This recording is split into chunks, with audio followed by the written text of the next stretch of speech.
Back with Craig and Jamie. The Habs and Jets meet tonight on TSN. The Canadiens are within striking distance of a playoff spot. The Jets, of course, in a dogfight for the President's Trophy and home ice throughout the entire playoffs. Jamie, which of these two teams is the bigger surprise this season? I still think it's the Montreal Canadiens, and everyone's going to point to the Winnipeg Jets because of how well they've played, but they've got arguably the best goaltenders coming off of Vezina season.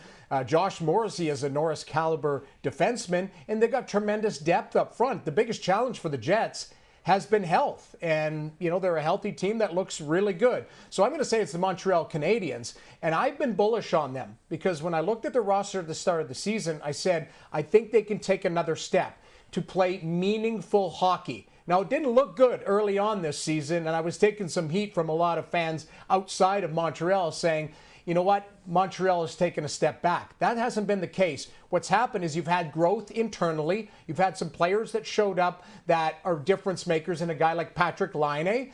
And, Lane Hudson is going to be a special player, but it's his first season. The goaltending has stabilized, and they made a bold move in waiving Caden Primo. So there has been some moves. I think the internal growth and the team getting to that next level to play meaningful hockey down the stretch. I don't know if that translates to the playoffs. I think they might just fall just short, but they are going to take that next step and expect to be a playoff team and a team to be reckoned with in the next 18 months to 2 years as they continue to add to their program. So it's Montreal for me. Yeah, pour moi, le Canadien aussi. And there's no question for me that the Canadiens are the surprise team. 6 weeks ago, we weren't looking at the Montreal Canadiens as anything but a team still very much in growing phase. And some of that growth was absent. But Laine returned to the lineup, as Jamie pointed out. The goaltending stabilized. They really got good production now out of Kirby Dach, who looks like he's back to a performance level. Alex Newhook, that second line. So when we consider where the Canadiens found themselves at the beginning of the year and where they found themselves 6 weeks ago, I think it's really surprising for them to now be in the playoff hunt. Jeff Molson, he felt that this was a year maybe where they could contend for the playoffs. We all kind of scoffed at that, but they find themselves there, and that is surprising. Well, you guys both mentioned goaltending. Tonight's matchup will pit Connor Hellebuyck against Samuel Montembeault. And when the United States and Canada meet at the Four Nations face-off on Valentine's Day, the game will be played in Montreal. Jamie, is there any chance this will be a preview for that matchup? I think there's a chance, but there's also a good chance that Montembeault is wearing a suit or a ball cap. We all know what's going to happen with Connor Hellebuyck because Connor Hellebuyck is going to be the #1 goaltender for the USA team. But if you are going to lean and say, hey, maybe tie or maybe you need emotional lift, then maybe Montembeault in his own building, getting the crowd behind him would be a favorable situation.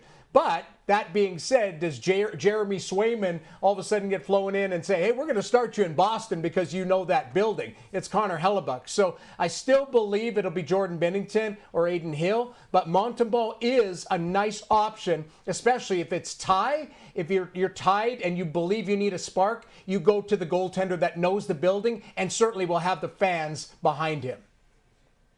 Yeah, it's interesting. I just want to make a quick comment on the goaltending. Canada in that game might be in a must-win situation if they don't beat Sweden in the first game of the Four Nations. So that changes the calculus a little bit with respect to what it may look like. But that being said, we talked yesterday about where replacements could be for this roster on the blue line and in net. And I said Zach Hyman up front.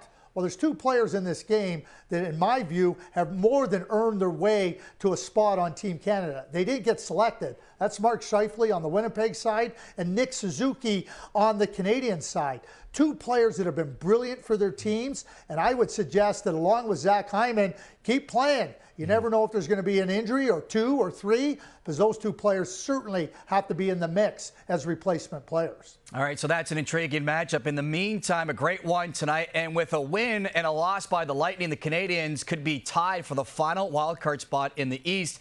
You can catch this one on TSN2 in the Habs region, and for those in the Jets region, tune in on TSN3 with both Winnipeg and Washington in action tonight. There's potential that one of them takes over top spot in in the league standings all by themselves. Puck drop is at 8 Atlantic, 7 Eastern, 6 Central.